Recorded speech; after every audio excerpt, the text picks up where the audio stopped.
আসসালামু আলাইকুম সম্মানিত প্রিয় দর্শক। হলুগ্রাম বাজারের উত্তর পাশে শাহ আলম ভাইয়ের মলাই চায়ের দোকান। এখানে বিভিন্ন ধরনের চা এবং ঝাল নাস্তা ইত্যাদি অনেক কিছু হয়। আর আমাদের ফোন নাম্বার দেওয়া আছে।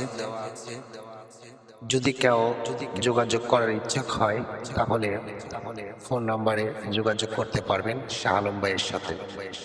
আসসালামু আলাইকুম ওয়া রাহমাতুল্লাহি ওয়া বারাকাতুহু।